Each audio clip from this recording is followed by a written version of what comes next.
But before we even get started on the PowerPoint presentation, I have two bits of news that have been well documented this week that I wish to share with you.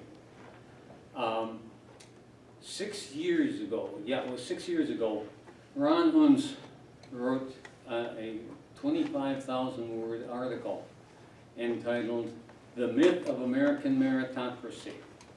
And although it's too darn long, which is characteristic of Mr. Unz, you can either read it or Israel Shamir on unz.com wrote a summary of it that is much shorter and much more readable, entitled "Unz Goes Nuclear."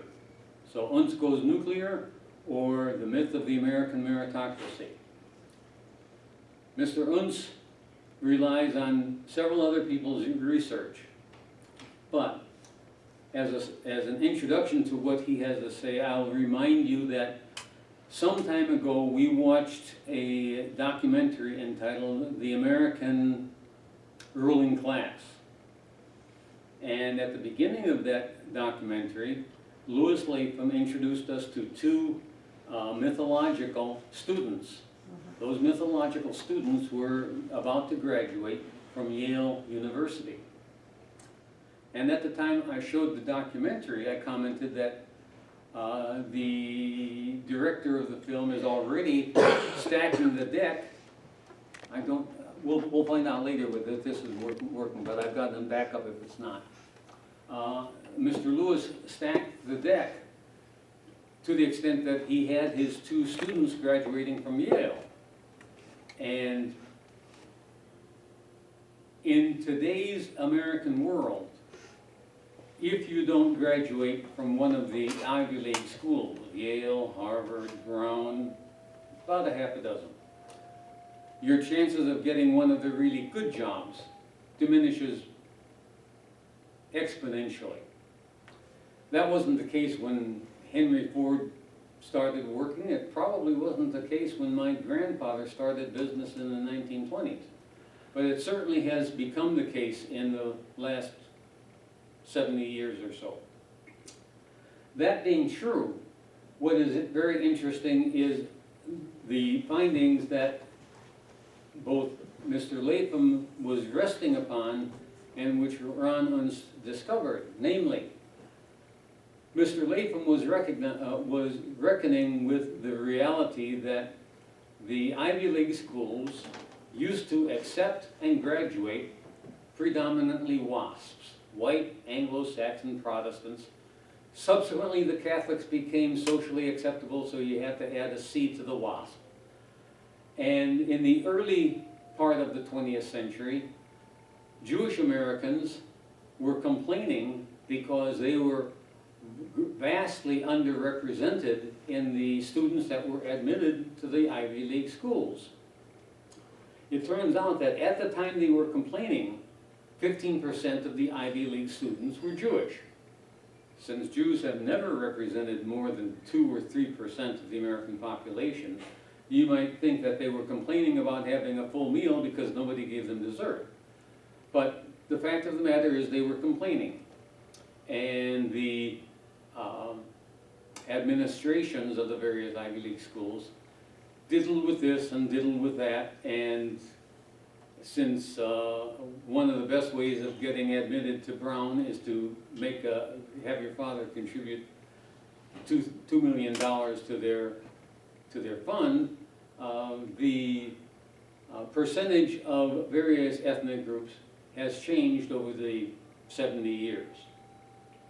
Whereas in the 1920s, 15% of Ivy League students were Jewish, they are now overrepresented.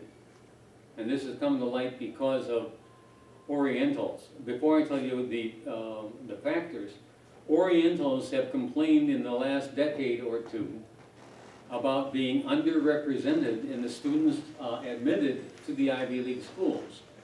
And the reason you complain about being underrepresented is that graduating from an Ivy League school is not a guarantee of getting one of the better jobs. but it is a whole lot closer to a guarantee than it is being a lockout, okay? So the Orientals started complaining, which led to some people investigating, well, just who is being admitted into the student body of Yale and Harvard, et cetera, et cetera, et cetera, et cetera. The really annoying thing is that it was discovered that not only are the Orientals underrepresented by about a factor of 2, that is half as many Orientals are Ivy League students as ought to be when you consider the number of Orientals in the select group. We are not talking just about the American population. We are talking about the people whose grades and qualifications are such as to be in the pool of potential students. We're not talking about kids who got D's and C's in an inner city school. We're talking about kids who have a reasonable expectation of being admitted, okay? In that pool of special students, Orientals are underrepresented by a factor of 2. American Jews are overrepresented either by a factor, this depends on whose study you depend on, are overrepresented by either a factor of 4 up to a factor of 10, meaning that there are either somewhere between 4 and 10 times as many Jews admitted to the Ivy League schools as you would expect to be admitted for the percentage of Jews in this special group of bright students. The supposition is, and I don't know how you prove this, I know how, I'll interrupt my comment, when Tony Sutton discovered that a group of perhaps 60 high-level technocrats, high-level people in government and business, he wondered what did they all have in common. It is true that they all graduated from Yale, but there was too much diversity to have Yale be the explanation of their commonality. And Charlotte Iserbyt happens to be married to a member of Skull and Bones, and she got a hold of the membership list of the Skull and Bones and shared that with Anthony Sutton, and he said, aha, that's it. The explanation is that what was common for these 6 very important people in business and government was that they had scratched one another's backs because all of them were members of Skull and Bones. There is a similar group who are graduates of Yale and are also members of the competing fraternity at Yale. So Yale, the bottom line is people with a common interest, i.e. being members of Skull and Bones or being members of it, tend to favor the calling upon, the hiring, the recommending of people in their inside group. To the point that today, Jews are American Jews are overrepresented in the graduating classes of the Ivy League schools by a factor between 4 and 10. Now, one of the reasons that that is very important is that it determines who is in the position to make crucial decisions in American business, in American economics, we're talking about the banking industry, and in American politics. I had mentioned the name of Paul Wolfowitz and Richard Pearl, and if you don't swear, you're not aware of what's going on, okay? So for the next 20 years minimum, American foreign policy, American business policy, American economic policy is going to be excessively influenced by the attitudes of the Jewish ruling elite. And since that ruling elite changes very slowly, to say it's one generation is probably an understatement. Don was talking about the future of democracy, and I think we're looking for at least 2 generations, which is about 40 years, 2 to 3 generations. For about the next 40 to 60 years, minimum, you can expect American Jewish points of view to be overrepresented in American economics, American foreign policy, American domestic policy, American business policy. If that seems fair to you, I think you need to be examined by somebody. Okay.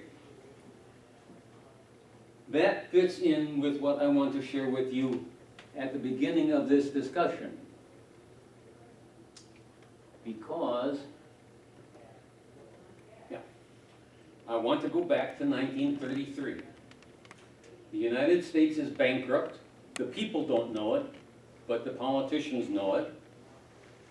It owes more gold to the banks of the Fed than is known to exist on the planet. Let me explain that. The debt that the federal government owes to the people who bought U.S. bonds, that debt up until 1933 was repayable in gold, okay? Whether they paid for it with silver, gold, or certificates issued by the Fed,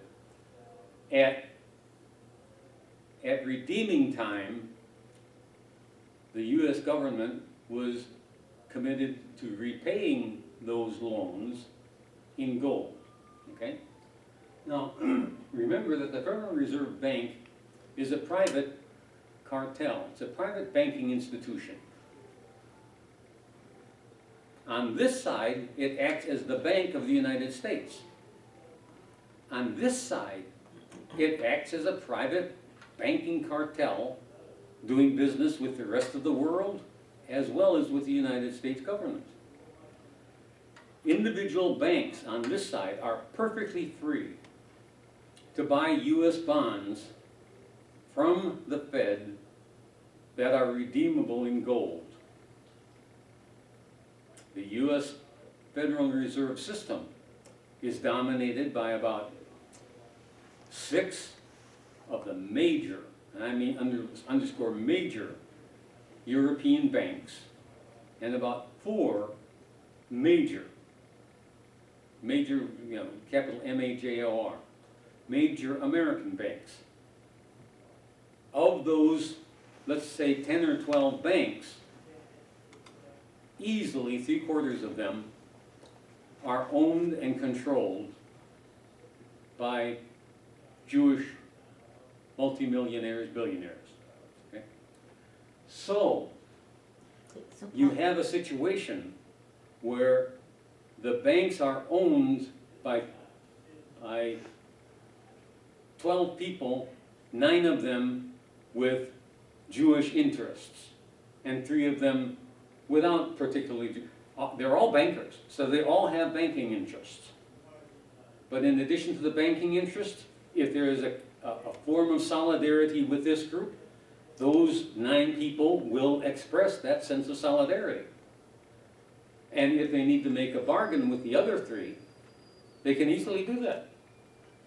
If the goyim, if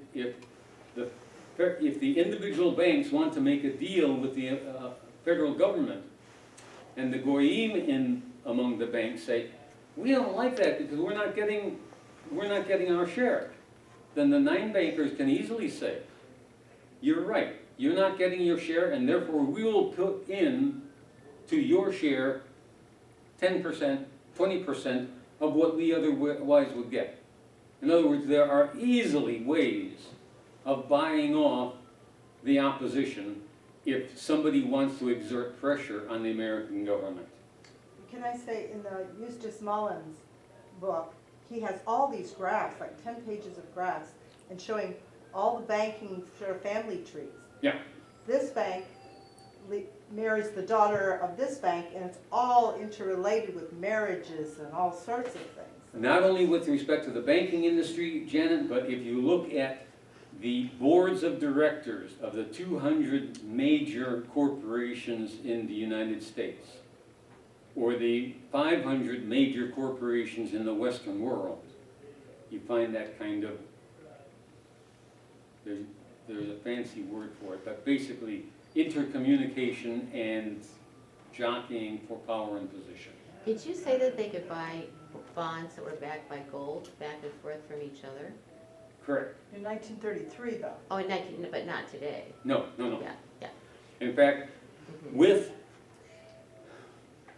you do not pay a bill today.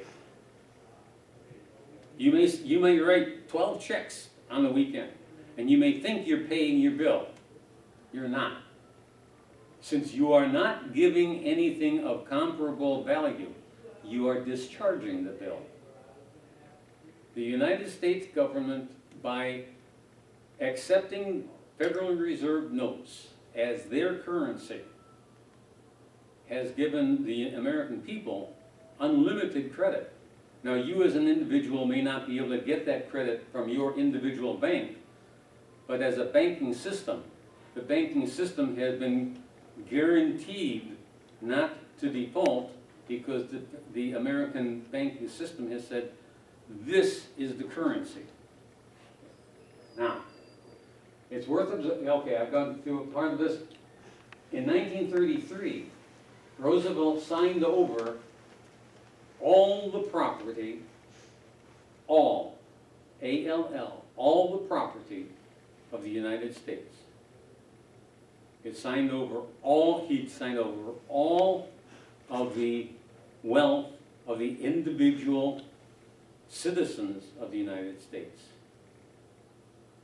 He signed over the labor of the citizen.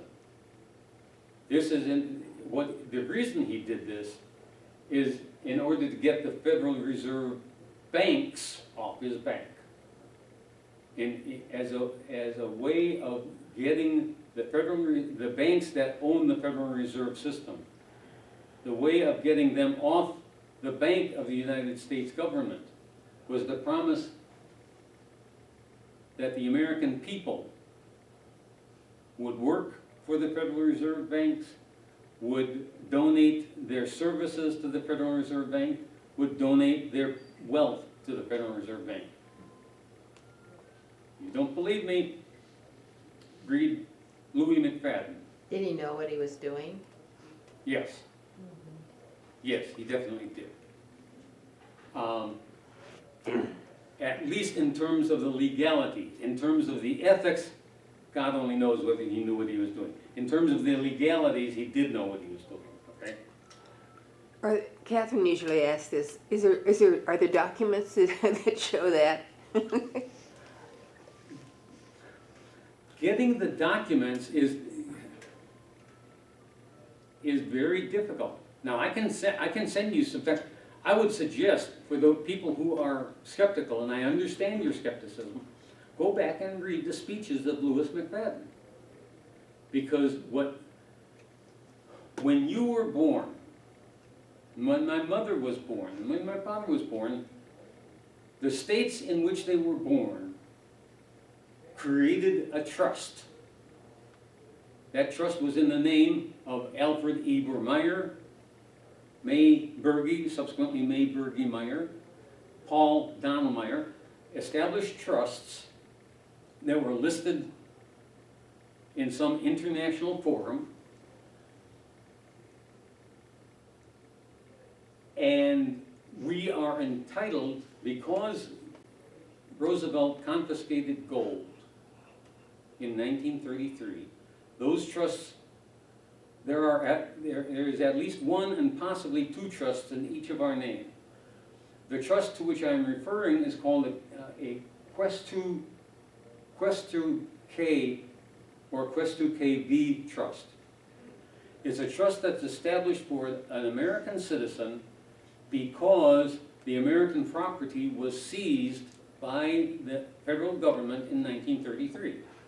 When you buy a piece of property now, you do not own it. If you think you own it, try not paying your property tax. And sooner or later, you'll be informed that you no longer own it. You have purchased the use of that property until you die or until you sell it. That's the nature of your ownership, okay? And the Wayne Jett, I think he documents pretty well a lot of this FDR stuff. He cites people who were. Which book? The Fruits of Graft, the Wayne Jett book, that talks about. Fruits of Graft? Graft, which is Wayne Jett, and he talks, it's mostly about FDR and this whole process of the gold. If you think of it, send me that title, please. Because I'm acquiring this information. I will document it as carefully as I can. But I'm still acquiring a lot of information. I'll be candid with you. But yes, the whole nature of American citizenship, American property ownership, changed in 1933. Louis MacFadden knew it. Representative Traficant, a representative in the 1990s, called attention to the same situation. But essentially, he signed over the American people and their property to the Federal Reserve System. You don't know it because the Federal Reserve people, the banks, are smart enough not to hit you with a $100,000 bill. The last thing they want is the American people to rise up in rebellion against the very system that is raping them. So, your property tax goes up by 15%. No big deal. 5 years from now, it goes up by another 15%. It is an unfortunate fact that I have recently confirmed that when you pay your income tax, you think you're paying it to the United States government. It goes immediately to a trust fund in Puerto Rico, and that Puerto Rican trust fund pays dividends to foreign bank creditors, the British Crown, and to the Vatican. Oh. When I first learned about Karen Hudes is nuts on any of several points, but on this particular point, she's on target. How did you confirm that? I mean, I've read this for years, but how do you confirm it? My best confirmation so far, Catherine, is the one guy who has been right on target. Let me go back a little bit. I have read several people who have written on the subject of common law, admiralty law, the banking system in the United States, and American history. Karen Hudes sometimes, but not often, makes some sense. Judge Dale, some of you may be familiar with him, some of you may not. He is reported to be a retired federal judge. And on a number of issues, he makes a great deal of sense. And then I'll tell you, he falls off the diving board into an empty pool. I don't know whether someone is baiting the internet with information so that they lead you to go this far and then convince you that the authority is screwball. But in any case, Judge Dale has some good information and some wacky information, okay? Anna von Reitz has a lot of good information on the issues that we are talking about. Then she starts talking about aliens and energy sources that move over the entire Earth, going back to people who died in battles 5,000 years ago, and I wonder if she's totally lost her mind, okay? When I can get confirmation sources that by and large make sense, I put more and more stock in it. And the one source that has never been wrong that I've been able to document so far is John Henry Hill. Website johnhenryhill.wordsmith.com. But that's one of the reasons I want the title that to which you are referring, Janet, because I find that the more confirmation on this question or that question I can get, the happier I am. This is just anecdotal, and I'll be really fast. I knew someone who was having all kinds of wrangles with the IRS, Mhm. and he showed me all the paperwork, and none of the paperwork does it ever say United States of America. No, When you get no. anything from the IRS, or even on the website, they'll have that picture of that little bird, but they'll never say United States No. of America on it. And even when you look at where it is returning to, it is not returning to any United States federal office. Yeah. So, Roosevelt attempted to deny you individual sovereignty by making you a servant of the Federal Reserve System. And as long as you consent, you are its servant. This goes back. He who does not object consents. This is a statute, not a law. This is not in common law, this is in admiralty law. So as long as you do not consent, you are not a servant of the Federal Reserve System. As soon as you do anything that implies your consent, you know, like getting a Social Security card, like signing a W-4 when you get a job, W-4 for withholding, like getting a driver's license. All of those are implicit consent to being a federal citizen. Not an American citizen, a federal citizen. The difference being an American citizen is a citizen of one of the states of the United States of America.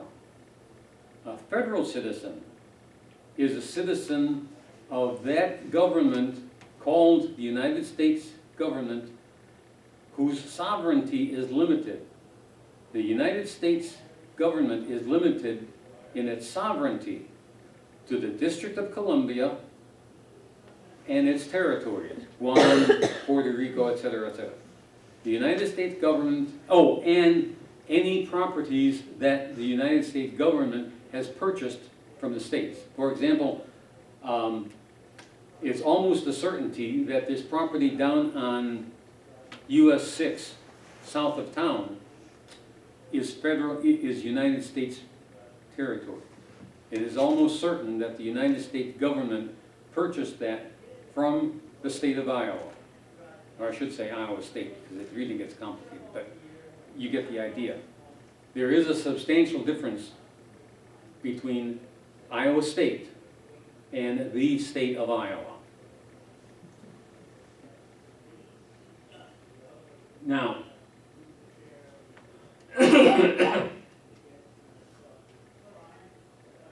the interesting question for me is how much of the federal debt did Roosevelt satisfy by the agreement he reached in 1933? Representative MacFadden railed against the deal at the time, as did Representative Traficant in the 1990s. But consider this, and this is hypothetical. I fully admit that it's hypothetical, but with the information I got about the change in the nature of the American ruling class, this becomes all the more important. A handful of bankers have enormous control over the economies of the United States and of the Western world. If the United States government wanted to do something and the Federal Reserve bankers didn't, what would the politicians promise? Or what would they do in order to prevent the banks from creating a worldwide economic collapse? Because the banks are capable of creating a worldwide economic collapse. If they changed the interest rates tomorrow by a substantial amount, you would see the economies of Western Europe and the United States take a dive faster than a cheap trunk. Now, if 80% of the bankers that control that kind of power are Zionists, What would the American politicians promise those 80% of bankers in order to keep the Zionists doing things that were beneficial for the United States rather than destructive? I call attention to the fact that no Attorney General has successfully forced AIPAC to register as a representative of a foreign government. No foreign government has succeeded in extracting more money from the United States federal government than the State of Israel. I personally, and this is the closest I've come to saying something that in the past I would have considered genuinely anti-Semitic. I have no idea how much control the Zionist Jews have over American policy. But I do know it has the potential for being tremendous.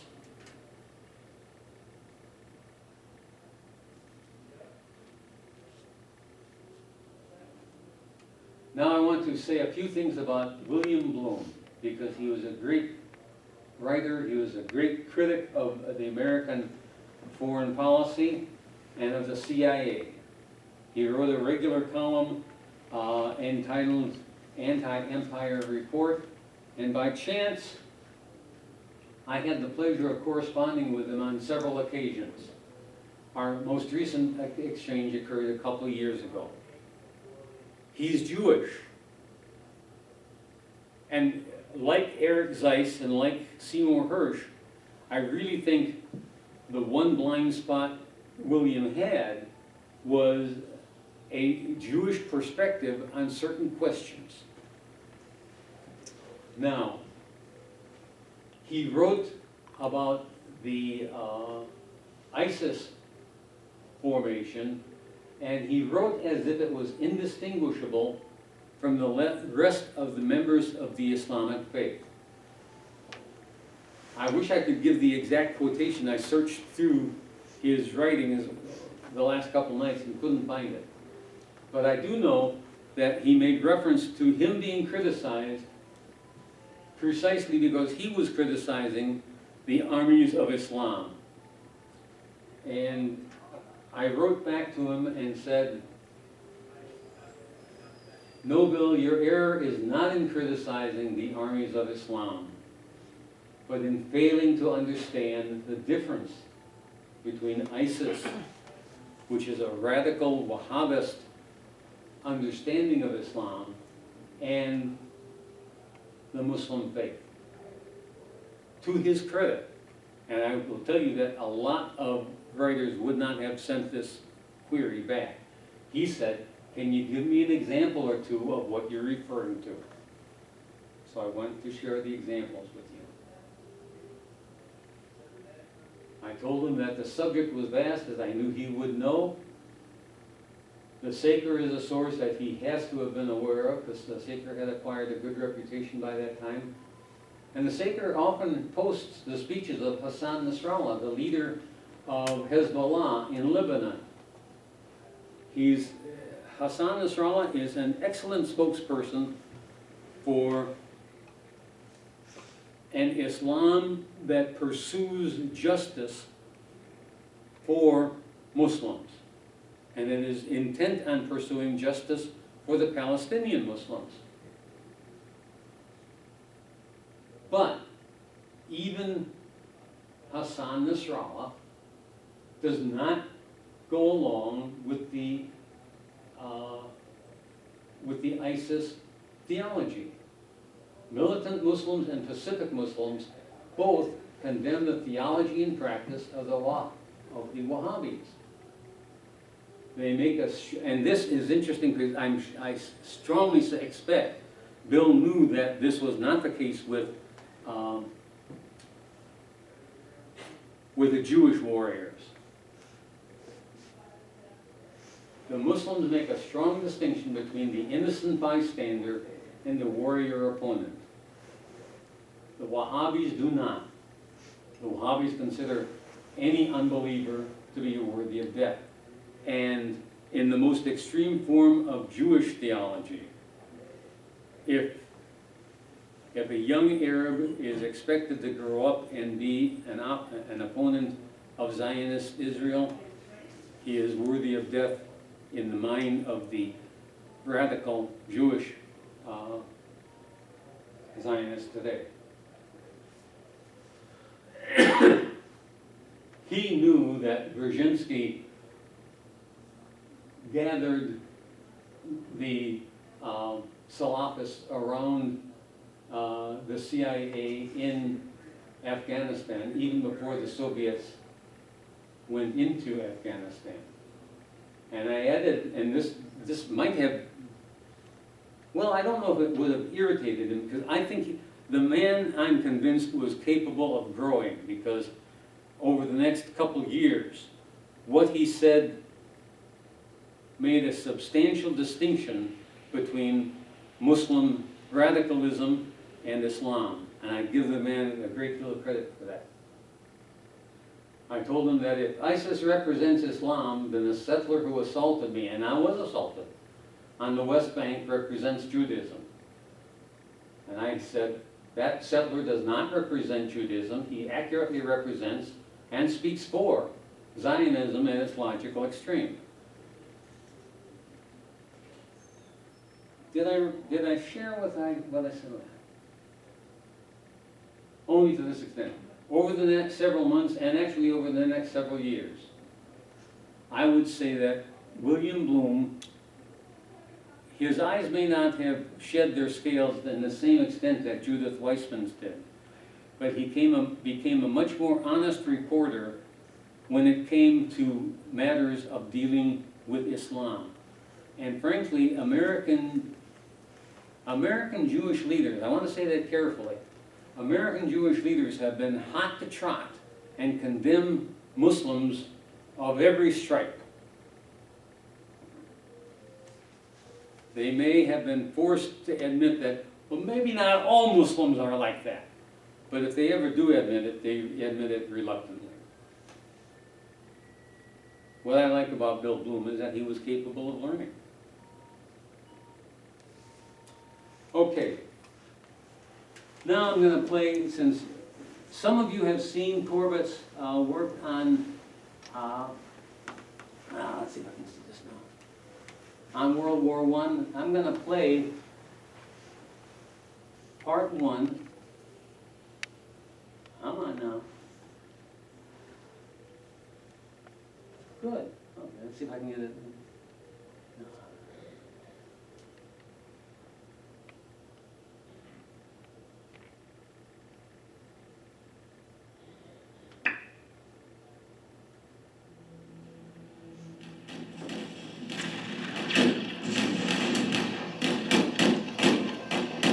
November 11th, 1918. All across the Western Front, the clocks that were lucky enough to escape the 4 years of shelling chimed the 11th hour. And with that, the First World War came to an end. From 10 o'clock to 11, the hour for the cessation of hostilities, the opposed batteries simply raised hell. Not even the artillery prelude to our advance in the Argonne had anything on it. To an attempted advance was out of the question. It was not a barrage. It was a deluge. Nothing quite so electrical in effect as the sudden stop that came at 11 a.m. has ever occurred to me. It was 10:60 precisely, and the roar stopped like a motor car hitting a wall. The resulting quiet was uncanny in comparison. From somewhere far below ground, Germans began to appear. They clambered to the parapets and began to shout wildly. They threw their rifles, hats, bandoliers, bayonets, and trench knives toward us. They began to sing. Lieutenant Walter A. Davenport, 101st Infantry Regiment, U.S. Army.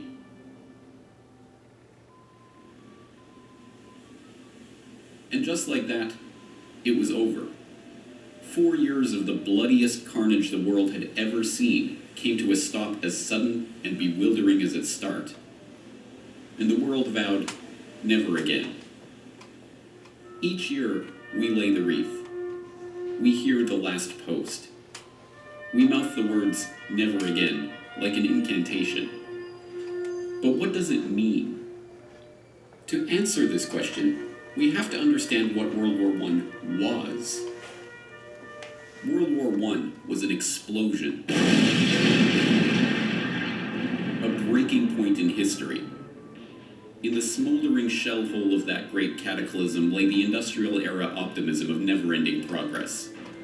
Old verities about the glory of war lay strewn around the battlefields of that great war, like a fallen soldier left to die in no man's land. And along with it lay all the broken dreams of a world order that had been blown apart. Whether we know it or not, we here in the 21st century are still living in the crater of that explosion, the victims of a First World War that we are only now beginning to understand. What was World War I about? How did it start? Who won? And what did they win? Now, 100 years after those final shots rang out, these questions still puzzle historians and laymen alike. But as we shall see, this confusion is not a happenstance of history, but the wool that has been pulled over our eyes to stop us from seeing what World War I really was.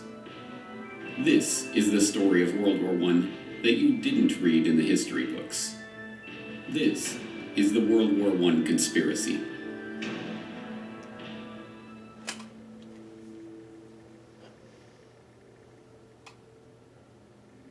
Part 1. To start a war.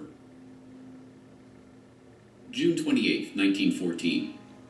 The Archduke Franz Ferdinand, heir to the Austro-Hungarian throne, and his wife Sophie are in Sarajevo for a military inspection.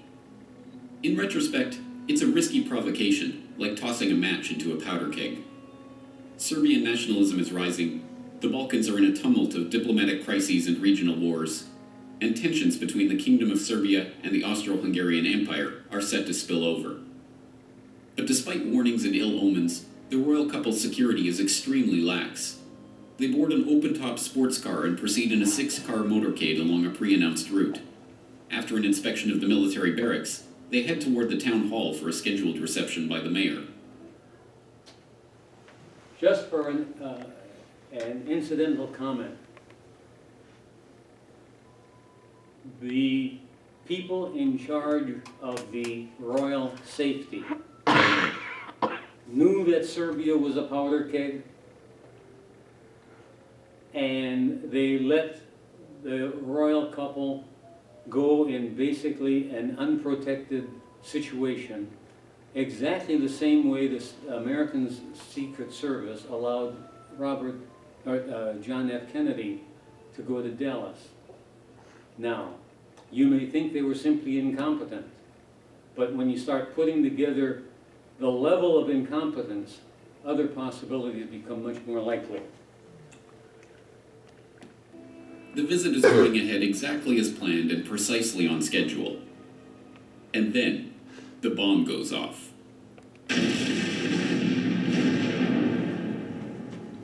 As we now know, the motorcade was a death trap. 6 assassins lined the royal couple's route that morning, armed with bombs and pistols. The first 2 failed to act, but the third, Nedeljko Chabrinovich, panicked and threw his bomb into the folded back of the Archduke's convertible. It bounced off onto the street, exploding under the next car in the convoy. Franz Ferdinand and his wife, unscathed, were rushed onto the town hall, passing the other assassins along the route too quickly for them to act. Having narrowly escaped death, the Archduke called off the rest of his scheduled itinerary to visit the wounded from the bombing at the hospital. By a remarkable twist of fate, the driver took the couple down the wrong route, and, when ordered to reverse, stopped the car directly in front of the delicatessen where would-be assassin Gavrilo Princip had gone after having failed in his mission along the motorcade. There, 1.5 meters in front of Princip, was the Archduke and his wife. He took 2 shots, killing both of them. Yes, even the official history books, the books written and published by the winners, record that the First World War started as the result of a conspiracy. After all, it was, as all freshman history students are taught, the conspiracy to assassinate the Archduke Franz Ferdinand that led to the outbreak of war. That story, the official story of the origins of World War I, is familiar enough by now. In 1914, Europe was an interlocking clockwork of alliances and military mobilization plans that, once set in motion, ticked inevitably toward all-out warfare. The assassination of the Archduke was merely the excuse to set that clockwork in motion, and the resulting July crisis of diplomatic and military escalations led with perfect predictability to continental and, eventually, global war. In this carefully sanitized version of history, World War I starts in Sarajevo on June 28, 1914.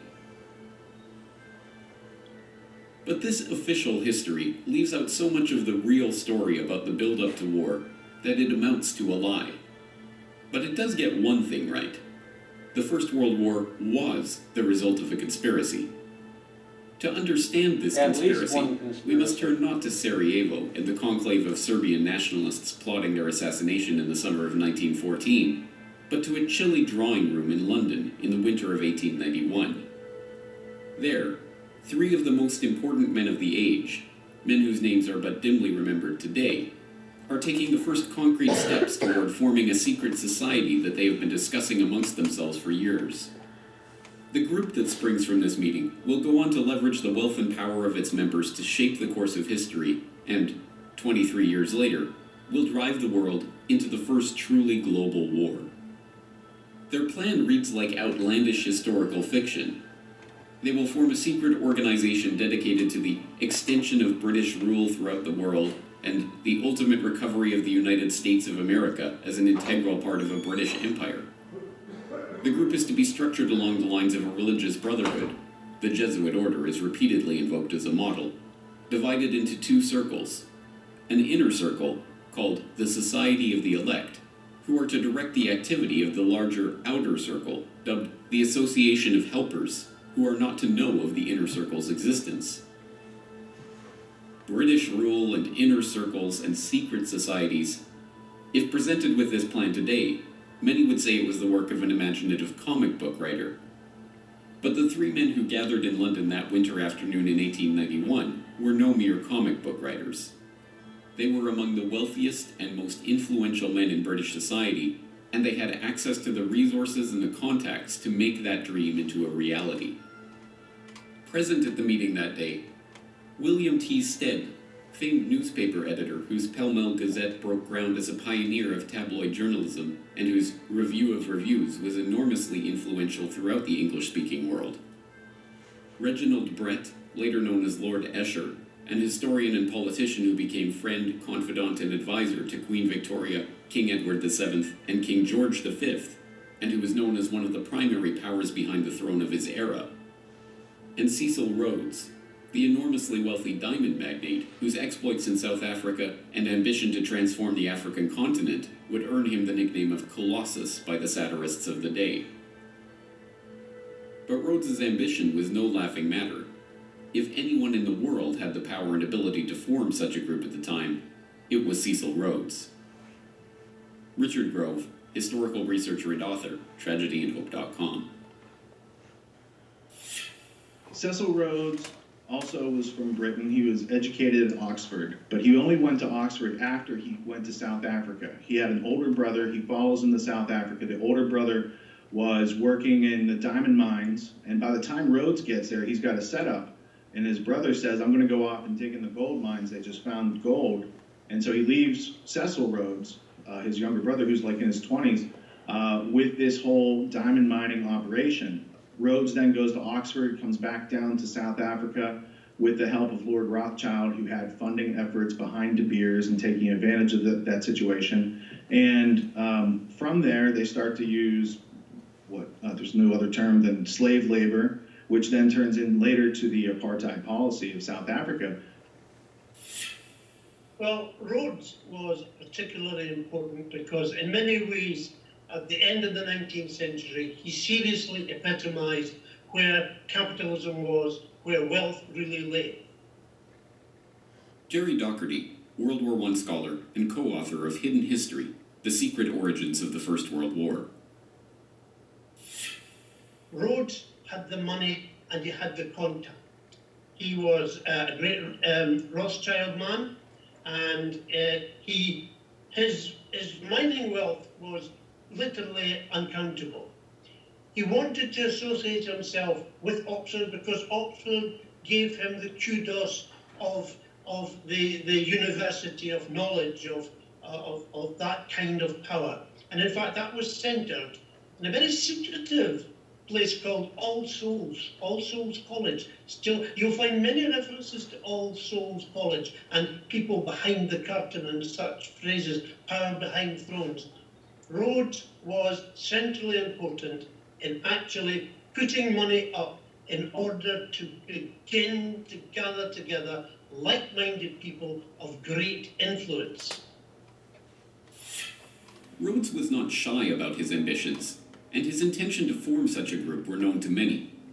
Throughout his short life, Rhodes discussed his intentions openly with many of his associates who, unsurprisingly, happened to be among the most influential figures in British society at that time. More remarkably, this secret society, which was to wield its power behind the throne, was not a secret at all. The New York Times even published an article discussing the founding of the group in the April 9, 1902 edition of the paper, shortly after Rhodes's death. The article, headlined "Mr. Rhodes's Ideal of Anglo-Saxon Greatness," and carrying the remarkable subhead, "He believed a wealthy secret society should work to secure the world's peace and a British-American federation," summarized this sensational plan by noting that Rhodes's idea for the development of the English-speaking race was the foundation of a society copied, as to organization, from the Jesuits. Noting that his vision involved uniting the United States Assembly and our House of Commons to achieve the peace of the world, the article quotes Rhodes as saying, "The only thing feasible to carry out this idea is a secret society gradually absorbing the wealth of the world." This idea is laid down in black and white in a series of wills that Rhodes wrote throughout his life. Wills that not only laid out his plan to create such a society and provided the funds to do so, but, even more remarkably, were collected in a volume published after his death by co-conspirator William T. Stead. Rhodes also left his great deal of money, not having any children, not having married, dying at a young age, left it in a very well-known last will and testament, of which there were several different editions, naming different benefactors, naming different executors. So in 1902, Cecil Rhodes dies. There's a book published. It contains his last will and testament. The guy who wrote the book, William T. Stead, was in charge of a British publication called the Review of the Reviews. He was part of Rhodes's Roundtable group. He at one time was an executor for the will. And in that will, it says that he laments the loss of America from the British Empire and that they should formulate a secret society with the specific aim of bringing America back into the empire. Then he names all the countries that they need to include in this list to have world domination, to have an English-speaking union, to have British race as the enforced culture on all countries around the world. The will contains the goal. The goal is amended over a series of years and supported and used to gain support. And then by the time he dies in 1902, there's funding, there's a plan, there's an agenda, there's working groups, and it all launches and then takes hold. And then not too long later, you've got World War I. And then from that, you've got World War II. And then you've got a century of control and slavery that really could have been prevented. When, at the time of Rhodes' death in 1902, this secret society decided to partially reveal itself, it did so under the cloak of peace. It was only because they desired world peace, they insisted, that they had created their group in the first place, and only for the noblest of reasons that they aimed to gradually absorb the wealth of the world. But contrary to this pacific public image, from its very beginnings, the group was interested primarily in war. In fact, one of the very first steps taken by this Rhodes Roundtable, as it was known by some, was to maneuver the British Empire into war in South Africa. This Boer War of 1899 to 1902 would serve a dual purpose. It would unite the disparate republics and colonies of South Africa into a single unit under British imperial control, and, not incidentally, it would bring the rich gold deposits of the Transvaal Republic into the orbit of the Rothschilds-Rhodes-controlled British South Africa Company. The war was, by the group's own admission, entirely its doing. The point man for the operation was Sir Alfred Milner, a close associate of Rhodes and a member of the secret society's inner circle who was then the governor of the British Cape Colony. Although largely forgotten today, Alfred Milner, later First Viscount Milner, was perhaps the most important single figure in Britain at the dawn of the 20th century. From Rhodes's death in 1902, he became the unofficial head of the Roundtable Group and directed its operations, leveraging the vast wealth and influence of the group's exclusive membership to his own ends. With Milner, there was no compunction or moral hand-wringing about the methods used to bring about those ends. In a letter to Lord Roberts, Milner casually confessed to having engineered the Boer War. "I precipitated the crisis, which was inevitable, before it was too late. It is not very agreeable, and in many eyes, not a very creditable piece of business to have been largely instrumental in bringing about a war." When Rhodes's co-conspirator and fellow secret society inner circle member William Stead objected to war in South Africa, Rhodes told him, "You will support Milner in any measure that he may take short of war. I make no such limitation. I support Milner absolutely without reserve. If he says peace, I say peace. If he says war, I say war. Whatever happens, I say ditto to Milner." The Boer War, involving unimaginable brutality, including the death of 26,000 women and children in the world's first British concentration camps, ended as Rhodes and his associates intended, with the formerly separate pieces of South Africa being united under British control. Perhaps even more importantly from the perspective of the secret society, it left Alfred Milner as High Commissioner of the new South African Civil Service, a position from which he would cultivate a team of bright, young, largely Oxford-educated men who would go on to serve the group and its ends. And from the end of the Boer War onward, those ends increasingly centered around the task of eliminating what Milner and the Round Table perceived as the single greatest threat to the British Empire: Germany. So in the start it was influence, people who could influence politics, people who had the money to influence statesmen, and the dream of actually crushing Germany. This was the basic mindset of this group as it gathered together. Germany. In 1871, the formerly separate states of modern-day Germany united into a single empire under the rule of Wilhelm I. The consolidation and industrialization of a united Germany had fundamentally changed the balance of power in Europe. By the dawn of the 20th century, the British Empire found itself dealing not with its traditional French enemies or its long-standing Russian rivals for supremacy over Europe, but the upstart German Empire. Economically, technologically, even militarily, if the trends continued, it would not be long before Germany began to rival and even surpass the British Empire. For Alfred Milner and the group he had formed around him out of the old Rhodes Roundtable Society, it was obvious what had to be done. To change France and Russia from enemies into friends as a way of isolating and, eventually, crushing Germany. Peter Hoff, author of The Two Edwards, How King Edward VII and Foreign Secretary Sir Edward Grey Fomented the First World War.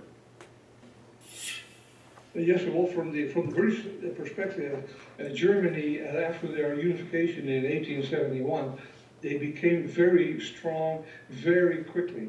And this, over time, this worried the British more and more. And they began to think that Germany represented a challenge to their world hegemony.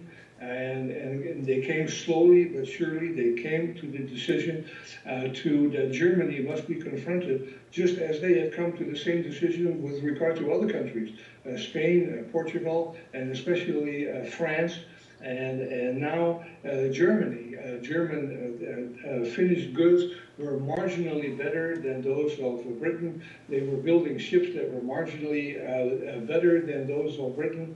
And all of this, British leaders slowly came to the decision that Germany needed to be confronted while it was still possible to do so. It might not be possible to do so if they waited too long. And so this is how the decision crystallized. I think that Britain might possibly have accepted the German ascendance, but they had something that was close at hand, and that was the Franco-Russian alliance. And they thought if they could hook in with that alliance, then they had the possibility of defeating Germany quickly and without too much trouble. And that is basically what they did. But crafting an alliance with two of Britain's biggest rivals and turning public opinion against one of its dearest continental friends was no mean feat. To do so would require nothing less than for Milner and his group to seize control of the press, the military, and all the diplomatic machinery of the British Empire. And so that's exactly what they did. The first major coup occurred in 1899, while Milner was still in South Africa launching the Boer War. That year, the Milner Group ousted Donald Mackenzie Wallace, the director of the Foreign Department at the Times, and installed their man, Ignatius Valentine Schirall. Schirall, a former employee of the Foreign Office with inside access to officials there, not only helped to ensure that one of the most influential press organs of the empire would spin all international events for the benefit of the secret society, but he helped to prepare his close personal friend, Charles Harding, to take on the crucial post of ambassador to Russia in 1904, and, in 1906, the even more important post of permanent undersecretary at the Foreign Office. With Harding, Milner's group had a foot in the door at the British Foreign Office.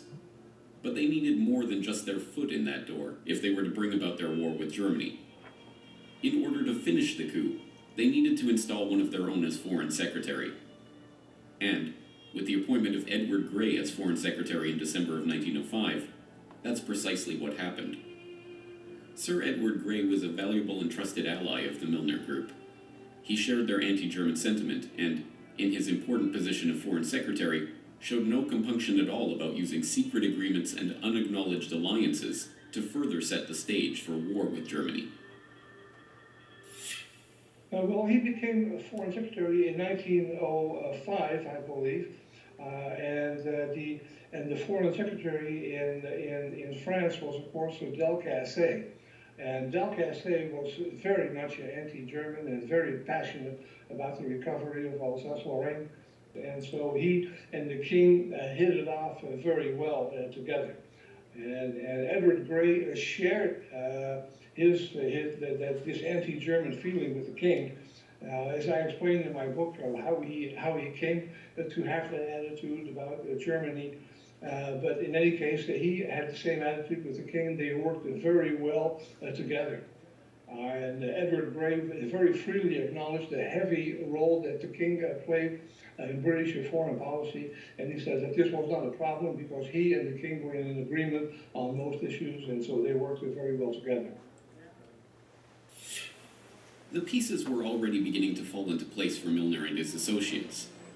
With Edward Grey as Foreign Secretary, Harding as his unusually influential Undersecretary, Rhodes' co-conspirator Lord Esher installed as Deputy Governor of Windsor Castle, where he had the ear of the king, and the king himself, whose unusual hands-on approach to foreign diplomacy and whose wife's own hatred of the Germans dovetailed perfectly with the group's aims. The diplomatic stage was set for the formation of the Triple Entente between France, Russia, and Great Britain. With France to the west and Russia to the east, England's secret diplomacy had forged the two pincers of a German-crushing vice. All that was needed was an event that the group could spin to its advantage to prepare the population for war against their former German allies. Time and again throughout the decade leading up to the Great War, the group's influential agents in the British press tried to turn every international incident into another example of German hostility. When the Russo-Japanese War broke out, rumors swirled in London that it was in fact the Germans that had stirred up the hostilities. The theory went that Germany, in a bid to ignite conflict between Russia and England, who had recently concluded an alliance with the Japanese, had fanned the flames of war between Russia and Japan. The truth, of course, was almost precisely the opposite. Lord Lansdowne had conducted secret negotiations with Japan before signing a formal treaty in January 1902. Having exhausted their reserves building up their military, Japan turned to Cecil Rhodes' co-conspirator, Lord Nathan Rothschild, to finance the war itself.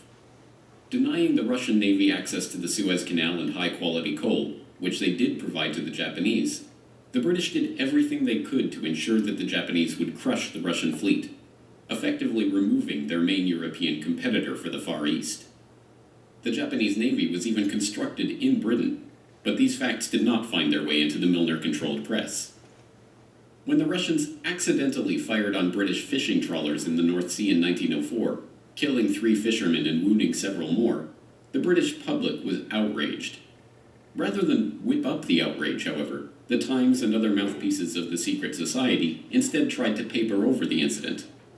Meanwhile, the British Foreign Office outrageously tried to blame the incident on the Germans, kicking off a bitter press war between Britain and Germany. The most dangerous provocations of the period centered around Morocco, when France, emboldened by secret military assurances from the British and backed up by the British press, engaged in a series of provocations, repeatedly breaking assurances to Germany that Morocco would remain free and open to German trade. At each step, Milner's acolytes, both in government and in the British press, cheered on the French and demonized any and every response from the Germans, real or imagined. Given that we're living in a world of territorial aggrandizement, there was a concocted incident over Morocco, and the allegation that Germany was secretly trying to take over the British-French influence in Morocco, and that literally was nonsense. But it was blown up into an incident, and people were told, prepare. You had better prepare yourself for the possibility of war, because we will not be dictated to by that Kaiser person over in Berlin. One of the incidents, which I would need to make reference to get the date perfectly right, referred to a threat. Well, it seemed it was portrayed as a threat. It was no more than a threat than a fly would be if it came into your room at the present moment, of a gunboat sitting off the coast of Africa. And it was purported that this was the sign that, in fact, Germany was going to have a deep water port, and they were going to use it as a springboard to interrupt British shipping. When we researched it, Jim and I discovered that the size of that so-called gunboat was physically smaller than the King of England's royal yacht. but history has portrayed this as a massive threat to the British Empire and its masculinity, if you like, because that's how they saw themselves. Ultimately, the Moroccan crises passed without warfare because, despite the best efforts of Milner and his associates, cooler heads prevailed. Likewise, the Balkans descended into warfare in the years prior to 1914, but Europe as a whole didn't descend with them. But, as we well know, the members of the Round Table in the British government, in the press, in the military, in finance, in industry, and in other positions of power and influence eventually got their wish. Franz Ferdinand was assassinated, and within a month, the trap of diplomatic alliances and secret military compacts that had been so carefully set was sprung. Europe was at war. In retrospect, the machinations that led to war are a masterclass in how power really operates in society. The military compacts that committed Britain, and ultimately the world, to war had nothing to do with elected parliaments or representative democracy. When Conservative Prime Minister Arthur Balfour resigned in 1905, deft political manipulations ensured that members of the Round Table, including Herbert Henry Asquith, Edward Grey, and Richard Haldane, 3 men who Liberal leader Henry Campbell Bannerman privately accused of Milner worship, seamlessly slid into key posts in the new Liberal government and carried on the strategy of German encirclement without missing a step. In fact, the details of Britain's military commitments to Russia and France, and even the negotiations themselves, were deliberately kept hidden from members of Parliament and even members of the cabinet who were not part of the secret society. It wasn't until November 1911, a full 6 years into the negotiations, that the cabinet of Prime Minister Herbert Henry Asquith started to learn the details of these agreements that had been repeatedly and officially denied in the press and in Parliament. This is how the cabal functioned: efficiently, quietly, and, convinced of the righteousness of their cause, completely uncaring about how they achieved their ends. It is to this clique, not to the doings of any conspiracy in Sarajevo, that we can attribute the real origins of the First World War, with the 9 million dead soldiers and 7 million dead civilians that lay piled in its wake. But for this cabal, 1914 was just the start of the story. In keeping with their ultimate vision of a united Anglo-American world order, the jewel in the crown of the Milner Group was to embroil the United States in the war, to unite Britain and America in their conquest of the German foe. Across the Atlantic, the next chapter in this hidden history was just getting underway. Next time, on the World War I conspiracy. He may cover part of it on the second part, but I wanted to point out that well before the start of World War I, the ruling elites in the United States were already in sync with Milner's group in Great Britain. They wanted to shift the cultural development of the United States. They wanted to take control of the teaching of history in the United States. They wanted to engage the United States in a war, and they wanted to work with Great Britain in that war.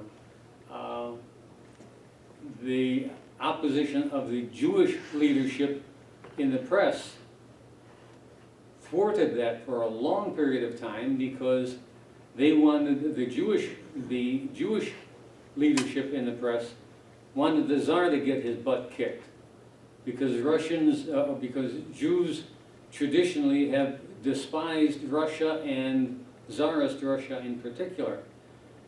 But as soon as Lloyd George promised American Jews Palestine, that promise was made in 1915, then the Jewish leadership of the American press switched sides and Woodrow Wilson was able to declare war 4 months later.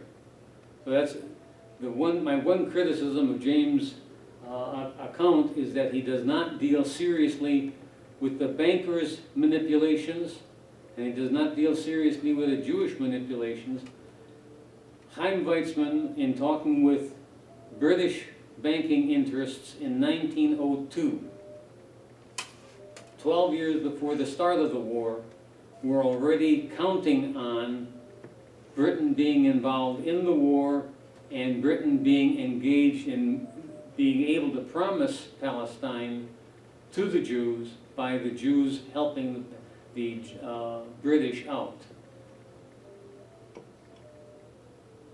As you read about World War I, ask yourself this question: what are the bankers of Europe, both mainland Europe and Great Britain, doing? Because they have a great deal to say and do about who gets what. The first international leader to make the observation was Disraeli. But Franklin Delano Roosevelt said words to the same effect, so did Woodrow Wilson. The message is this, that if something happens in history, it's because someone wanted it to. Thank you. So, I'm sorry, so you're saying that they planned this ahead of time, And in then essence to benefit the banks in Europe? the bankers in Europe were very important for the pushing of people in this direction and the pushing of people in this direction. A nuclear weapon, the most early primitive nuclear weapons, required 2 masses of uranium-235 to come together very quickly and simultaneously. Bankers in Europe and Great Britain and in the United States were very important in getting the key participants in Europe together in the right fashion in 1914. So that secret society of 3, they were not bankers.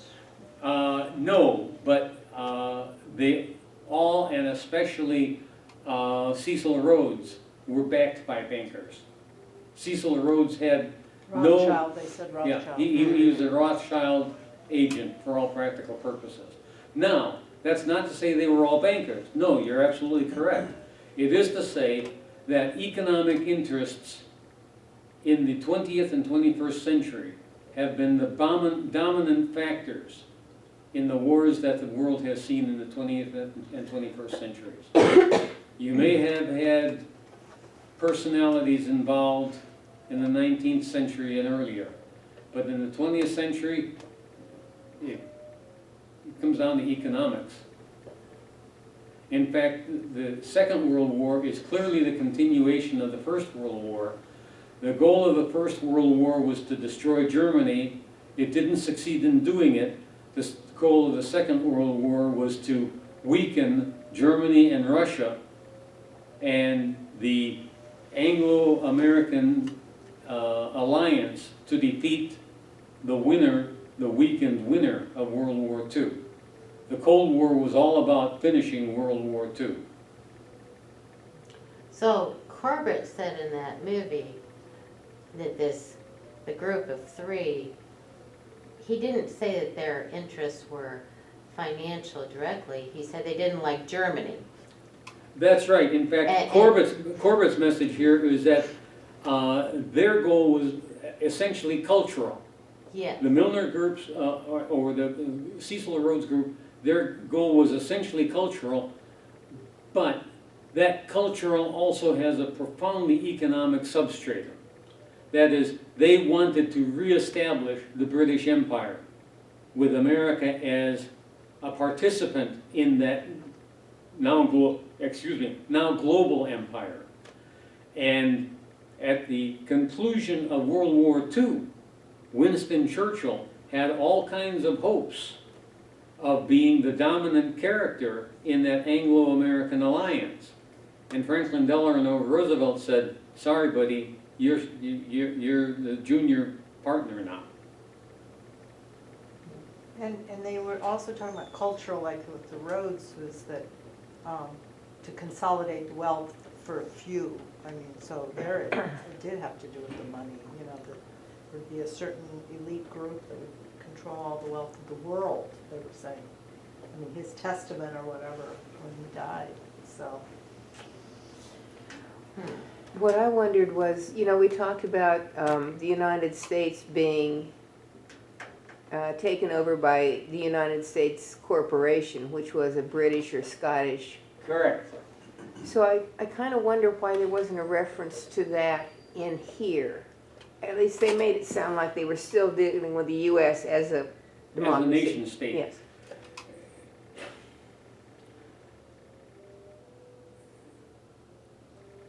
When, in the process of digging into that level of American management, that's not of James Corbett's interest. Corbett is willing to assume that the United States government still is functioning as a government. And in 99% of its actions, it does. In fact, I'll point out that even though the underlying management may be that of a corporation, they do everything they possibly can to convince the world, and especially the American population, that they are functioning as a government. Very rarely does the Congress and, for that matter, the judiciary or the president do something that is clearly extra-constitutional. The last time, to the best of my knowledge, that they did, there was no constitutional reason for Bush Jr. to appeal to the Supreme Court to stop the counting of ballots in Florida.